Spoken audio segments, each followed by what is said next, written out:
Good afternoon. My name is Mitch Dunford with the National Alliance. We're here in Dallas, Texas at the Symposium, and we have a unique opportunity today to speak with Dr. William Hold, President of the National Alliance, has been president for 49 years. Thank you. That's quite an pleasure being here with you today. Dr. Hold and I had a conversation, many conversations over the last year or so about the National Alliance and how it came into being. What has been fascinating to me and what I want to share with the industry is its true beginnings.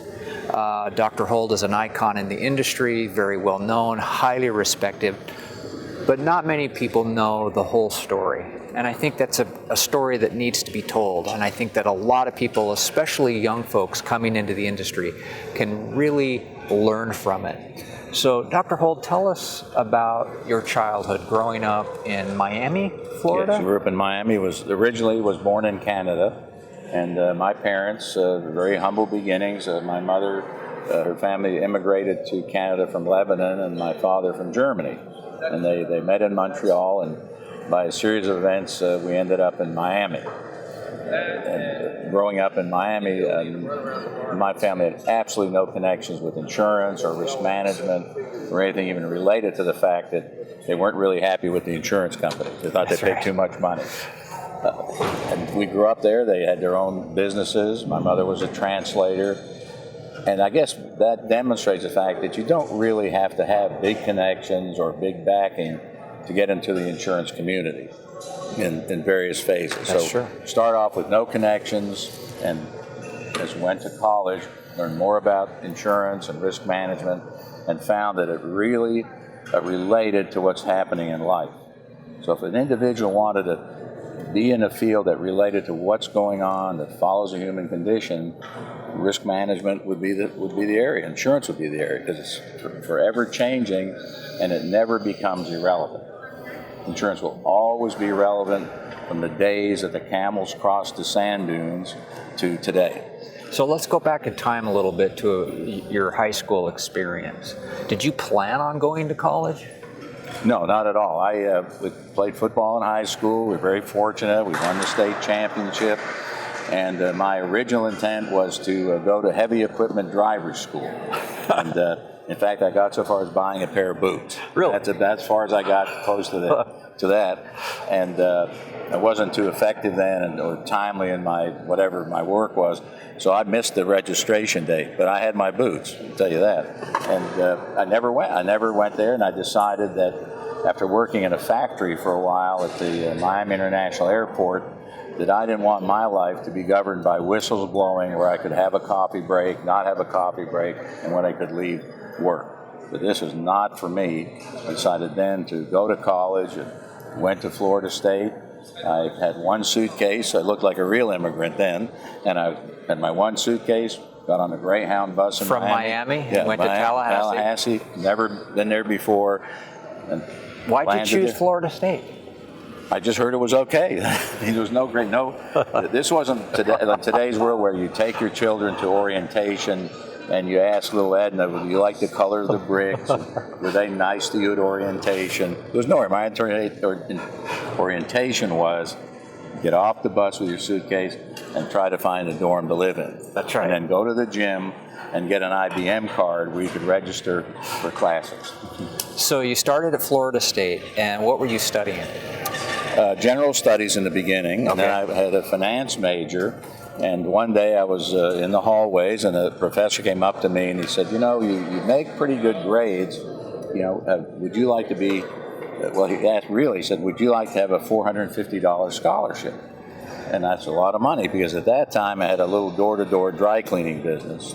And being a marketing wizard, it was Bill's Dry Cleaning.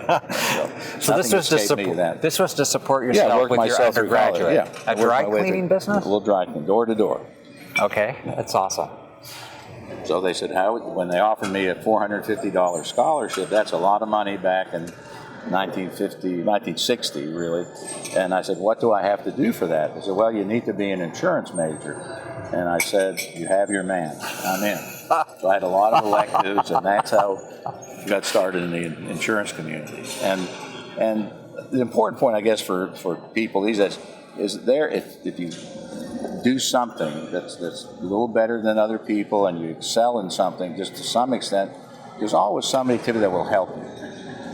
And nobody does this alone. You don't succeed alone. You have a lot of help from a lot of people, and that's what it takes, is building relationships with people and showing them that you're a person of your word. That's right. When you say something, you're going to do it. When you do it well, and you continuously do that, not just one day and then fall off the wagon the next day. I understand you also spent some time with the campus police. Well, that was my first job before I launched the dry cleaning business, and I needed something, and it was a very unpopular job. Very unpopular. You don't make a lot of friends collecting traffic fines for the campus police. That's right. No. And they didn't really like me too much because I didn't use the right colored pencils to mark the tickets. So you had your own way of doing it. I had my own way of doing it. That's through my life. So they said, you should go elsewhere. So I found this dry cleaning business. So you get the scholarship, you graduate with your degree, then what happened? Well, I was very fortunate again to be recommended by my professors.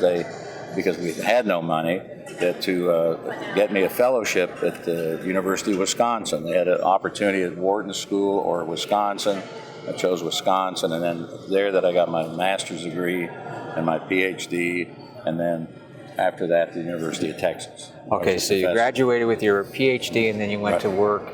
Weren't you with the dean? No, I was offered the deanship later on in life, okay. In that Florida State.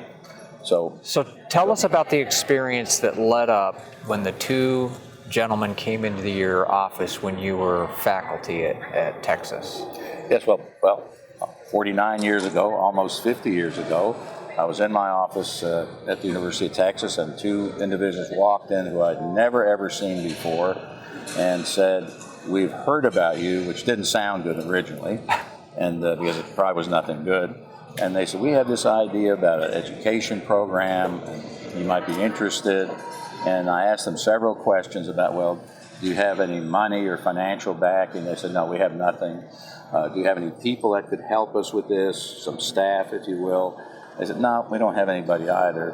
And I said, "Well, have you ever done anything like this? And if you did anybody ever show up to attend?" "Oh, no, we've never done anything like this." Then being a professor, I said, "Well, certainly you have a business plan, forecast, models, data analytics, long-term, short-term, nothing." But they said, "We do have this great idea," which was really, in truth, more of a thought than it was an idea. And I said, "Well, so you don't have a business plan?" I said, "No." They said, "You are the plan." And who were those two gentlemen? Well, Jim Rubel from San Antonio and Bill Bailey from Waco. And Rubel graduate seminars are named after Mr. Rubel. Exactly right. Yeah. So there's a little history. Great gentleman, passed away. In fact, both have. And so what exactly did they want you to do? They wanted a program for experienced agents in Texas.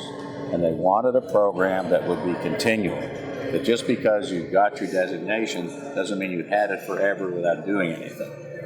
So that was two of the threads that were the seeds really that began.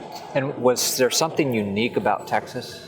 The laws were extremely different. The policies were different in Texas, and people, agents, company people who went outside of Texas, they would actually be put into separate rooms. They would ask anybody here from Texas at, let's say, a school, insurance company school, and these poor people would raise their hands, and they'd say, "All of you over there, because we're not going to talk about Texas because we're so different." And they said, "We're wasting our time. We're going to schools. They don't talk about Texas. So we need something about Texas for people in Texas." So that's what started, a very narrow concept. Okay. In fact, at one time, company people weren't allowed to come. Just you had to be an agent, had to have a license.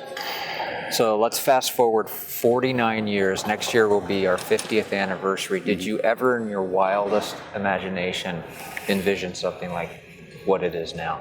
I should say yes, but it wouldn't be true. That's it. We just had a vision of doing what we were doing correctly, and one thing built upon another.